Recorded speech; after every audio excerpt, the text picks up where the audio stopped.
Hey guys, this is my thoughts on the Klutch welder I got. You'll see it online as a Klutch 170. It's really a 185 amp machine. Some breakers there for 110 and 220.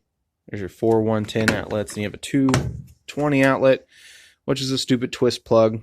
I'd rather it be the three-prong welder plug, but that's what they give you. Let's see, there's 175, and then a little more on that. It tells you over here on the specs it's 185. See, right there. But then you only get 30% duty cycle, and at 130 you get 60% duty cycle, and at 100 amps you get 100% duty cycle. And then let's see, yeah, your max, it'll say, see, it said yes, 7,500 watts up there. That's your peak. Your continuous is 6,600 watts. Which isn't horrible, I suppose, but it's got a 14 horse Kohler engine on it, which runs great. You put the choke on it, man, really first pull, usually, pretty much always. First pull, man, I think fires right up and just runs. So I love the engine. Of course, that doesn't have anything to do with the welder, really.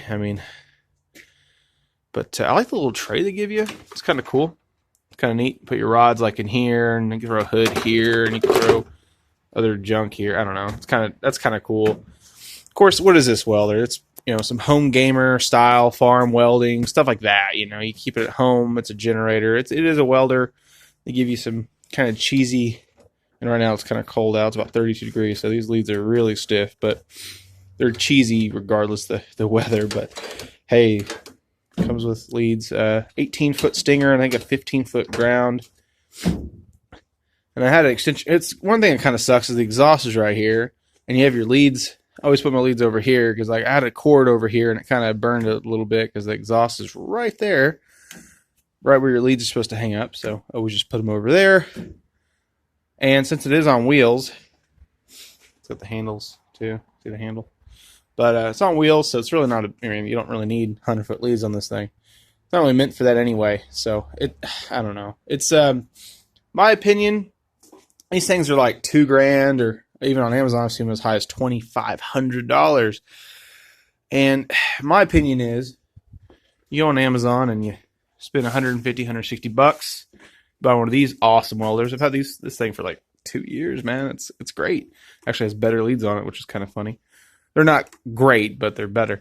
It's a 160 amp machine at 60% duty cycle. And has a digital readout. So I would suggest getting one of those and getting a 50 or 100-foot cord, 12 gauge cord, and just a large generator. And it tells you on the bottom of that machine, it's like 3,400 watts is the biggest the generator has to be. Although I would definitely go bigger. I have a generator that is, what is it? It's like 6,000 watt. Yeah, 6,000 watt continuous. So there's no reason to keep this thing. And when you weld with it, it bogs that engine, and it knows it's there. It really does. And for the duty cycle, really you'd be better off plugging that machine in with a cord, because it's 100% continuous for generator, and then that one's 60% duty cycle at 160 amps, and this one's only 60% at 130. So I don't know. Plus your lead cost. So if you can go buy 50-foot of lead or 100-foot of lead for this thing, it's much cheaper to buy an extension cord. Here's a 50-footer and two 50-footers. It's not very much. I didn't clean off the slag. Probably should have for the video there, but not really impressed with the arc at all. I don't know. It's really, of course, when you go from an SA200 to that, just trying out the difference, man. It's everything else is junk compared to this thing, really. So it's not really its fault. Of course, it's not made to, this Klutch welder's not made to pipeline or be,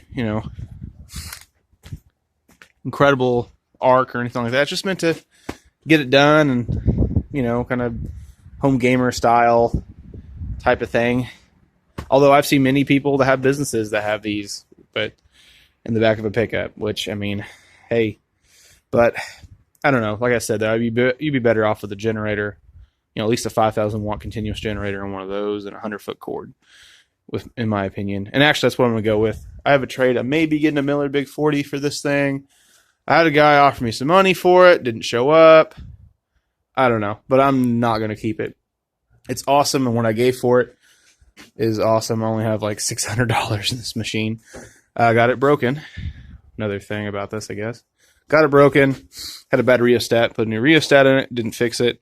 Turned out it was the voltage regulator inside the gen head. I will say props to Northern Tool for fixing it for cheap. They fixed it for basically $85. So that's awesome. Props Northern Tool. I think it took them a week and a half or so to fix it. But we had some bad weather and had to get some part or a part in that part, and it took a little while, but hey. But I don't really know what to say about it. I wouldn't buy one new. For $2,000, I mean, you can go find you a Lincoln Ranger 8 or a Bobcat for that. And I've had a Blue Star 2E. I've had a Roughneck. Yeah, I wouldn't recommend a Roughneck, but a Blue Star or a Ranger 8 or a Bobcat would be far better than this thing. It is nice. It is 300 pounds. That part is really cool. Me and another guy unloaded it and reloaded it into my pickup. Not this pickup, the 1 ton. So sits up a bit higher. So yeah, you and another person can load and unload this thing. So that's kind of handy. So, but then again, with a generator, and my 6,000 watt generator is smaller and lighter, I can pick it up by myself. So I really don't see the need for this thing. Like, there's different brands that have different. I will say this thing does better than a couple of things, like a couple of brands, like actually 2 of them, Lincoln, actually, which I hate to badmouth Lincoln, but just in this one category, the Lincoln Bulldog is only like 5,500 watt generator. It's only like 150 amp machine, but it's AC. And then the Hobart Champion, the older ones are AC welding, and the new ones are DC, but they're only 145 amps. And then Lincoln has the old Power Arc 4,000 watt generator, like 125 amp welder, but it's AC too. So I think Lincoln needs to make a better machine that's real compact.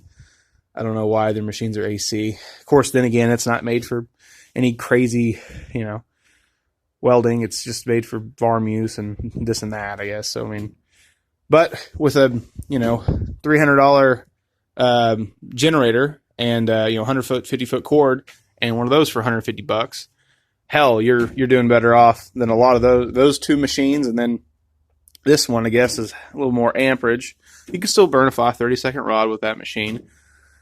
But I don't know. In a way, I think the arc's a little bit more stable and nicer in that machine than this. I don't know. It's kind of weird. It's kind of weak.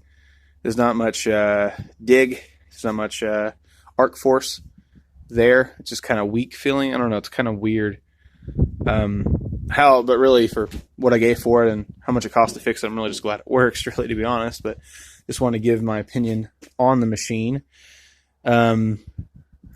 It's really more of a generator than a welder. And then again, why not just have a generator that costs, $300 or $400, or even if you went out, even $500, it's a fourth of the price of this thing. So I really don't see the point. I don't know. If you like them, that's, good for you, but I just don't see the point. And hell, for a couple grand, sometimes you can pick up a SA200 and then there's a real welder. No generator, but definitely a good welder. But that's my 2 cents. Thanks for watching.